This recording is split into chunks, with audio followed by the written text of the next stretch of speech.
Parents, 0 થી 2 વર્ષની વચ્ચેનું જ્યારે બાળક હોય ત્યારે એના માટે તમે આખી દુનિયા છો. એ તમારી પાસે ખૂબ જ સેફ ફીલ કરે છે. 2 થી 4ની વચ્ચે તમે એના બેસ્ટ મિત્ર છો. એ તમારી સાથે બધું જ કરવા માંગે છે અને બધું જ શેર કરવા માંગે છે.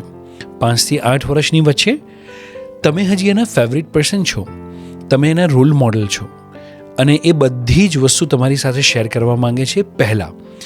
9 થી 11ની વચ્ચે તમે હવે એમના સેફ પર્સન છો. એ તમારી સાથે કંઈ પણ નવી શરૂઆત કરે તો હજી એ થોડું ઘણું કમ્ફર્ટેબલ ફીલ કરે છે. એને તમારી પાસેથી થોડા રીએશ્યોરન્સની જરૂર છે અને થોડી તમારી પ્રેઝન્સની સાથે સાથે એ 12 થી 16 વર્ષની વચ્ચે તમને માત્ર ને માત્ર એન્કર માને છે અને હવે એ બહારની દુનિયામાં જવા માંગે છે, પણ થોડું એ તમારી પાસે પણ રહેવા માંગે છે. અને એટલા માટે આ બાળકો જ્યારે પોતાની દુનિયામાં બિઝી થઈ જાય એ પહેલાં અત્યારે જો આપણા ઘરે નાના બાળકો હોય તો એ બાળકની સાથે રમો, એની સાથે ધમાલ મસ્તી કરો, એની સાથેના આ સમયને ખૂબ જ સરસ રીતે એન્જોય કરો, કારણ કે આ સમય ફરીથી ક્યારેય નથી આવવાનો. બાળકોનું બાળપણ ફરીથી ક્યારેય નહીં આવે.